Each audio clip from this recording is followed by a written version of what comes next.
500 रुपया का नोट पड़ा हो तो आपके पैरों में फेविकोल चिपक जाएगा, आगे नहीं बढ़ सकते। 500 का नोट आपको हिला देगा, आप ऐसे हो गए बार बार उसके आसपास देख के धीरे से उठा लो।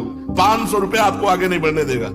अगर 10-20 नोट 500 के पड़े हो और आसपास कोई हो ना, और आपको फिर उनको क्रॉस करना हो, निकल जाना हो वहां से, फिर आपकी परीक्षा होगी कि आप कितने बहादुर हो कि आप उनको रौंदते हुए निकल जाओ।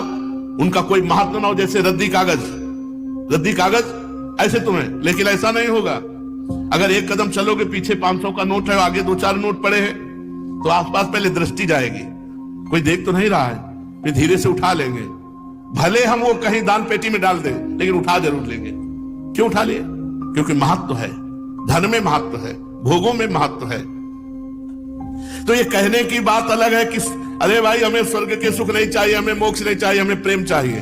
हम तो ठुकरा देते हैं स्वर्ग के सुखों को, मोक्ष को ठुकरा देते हैं, और 500 का नोट ठुकरा के आगे नहीं बढ़ सकते हैं। अगर गुलाब जामुन मिठाई की बात आ जाए तो मुंह में पानी आ जाएगा, और ठुकरा देते हैं मोक्ष, ब्रह्मानंद। ये सब कहने की बातें हैं। स्वर्ग के दिव्य दिव्य भोगों को ठुकरा सके ऐसा भगवत प्रेमी महात्मा ही केवल होता है।